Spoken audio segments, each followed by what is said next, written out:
Imagine for a moment the corridors of a presidential palace wrapped in uneasy quiet.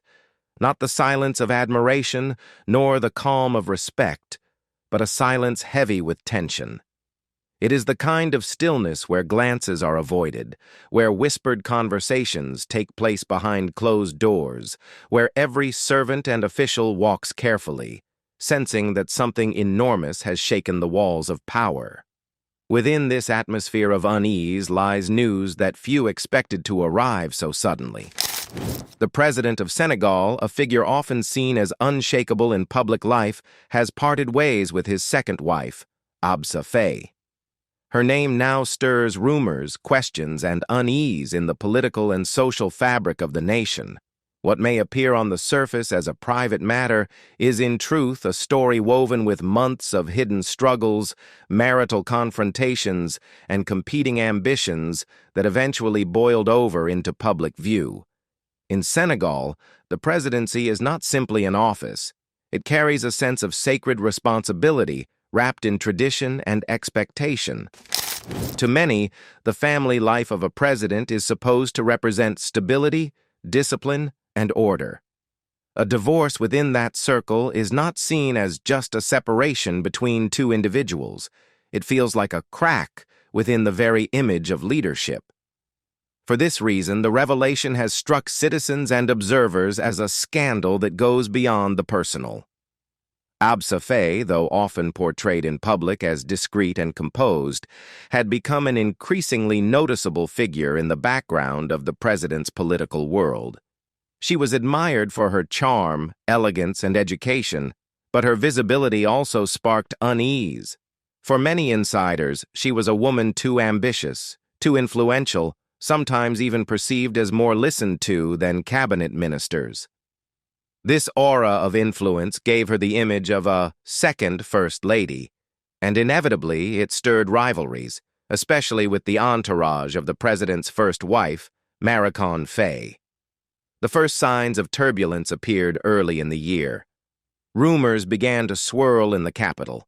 Whispers spoke of frequent disagreements, of moments where the couple's tension was visible even during official events. Some accounts told of arguments behind palace walls, of important trips suddenly canceled, of diplomatic engagements cut short because of personal quarrels. To outside eyes, these may have looked like mere personal struggles, but those who understood the weight of power knew they were symptoms of something larger. According to people close to the palace, the trouble began when Absa sought a more direct role in public affairs. She is said to have asked for official duties, even a diplomatic mission within West Africa. To her, it was a natural step. She was already deeply involved in the environment of leadership, and her intelligence and confidence made her believe she could contribute meaningfully.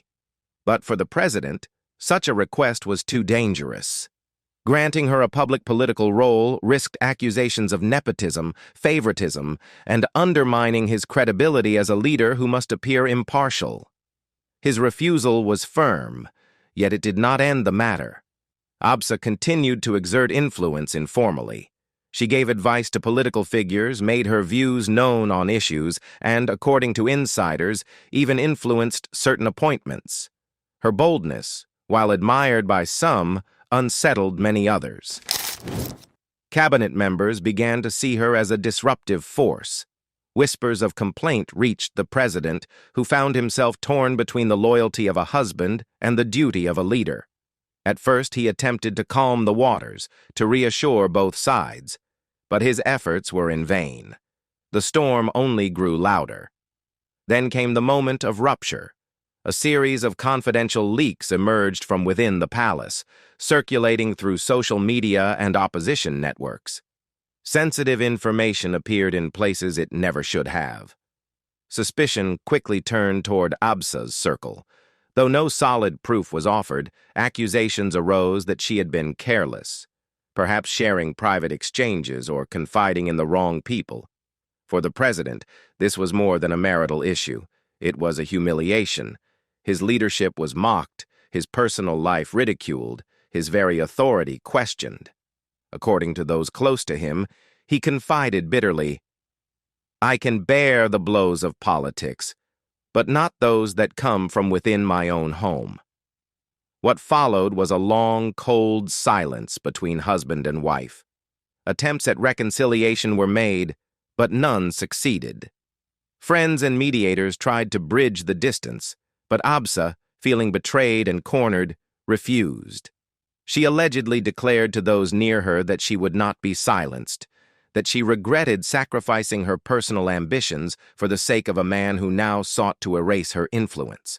Her sense of loss was not only about the marriage, but also about the years she felt she had given away to stand behind power. The final step came quiet. There was no press release, no public ceremony, no grand announcement. Just a discreet entry in an administrative file marked the end of their union. A presidential marriage, once whispered about in admiration, had ended in the silence of bureaucracy. Since then, Absa has retreated from the public eye. Reports suggest she now lives in a guarded private residence. She no longer appears in public events. She rejects interviews, yet speculation remains. Some believe she is preparing a counterattack. Perhaps a tell-all book, perhaps a televised interview that could shake the highest offices of the state. Nothing has been confirmed, but the very possibility unsettles those who fear what she might reveal. Others, closer to her personally, describe her simply as a wounded woman seeking peace, attempting to rebuild her life away from the relentless spotlight of politics. Yet this divorce leaves lingering questions that go far beyond private life. Can a president govern with the same authority after such a rupture?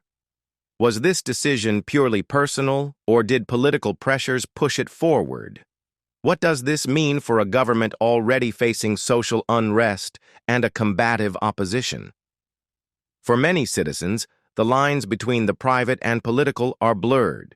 Because when a president's marriage collapses, it is not just a family that breaks apart. It is a shift in the structure of influence and control at the very center of power. Already, consequences are visible. Those once aligned with Absa are seeing their influence wane. Reshuffles within the presidency are rumored, alliances are crumbling, positions are being reconsidered. Some interpret this as a necessary cleansing, others as a ruthless purge. Either way, the message from the head of state is unmistakable. He intends to reassert control to ensure that no competing influence threatens his authority again. Behind closed doors, however, the story is not finished. Absa remains a figure of fascination. Even in absence, her presence lingers.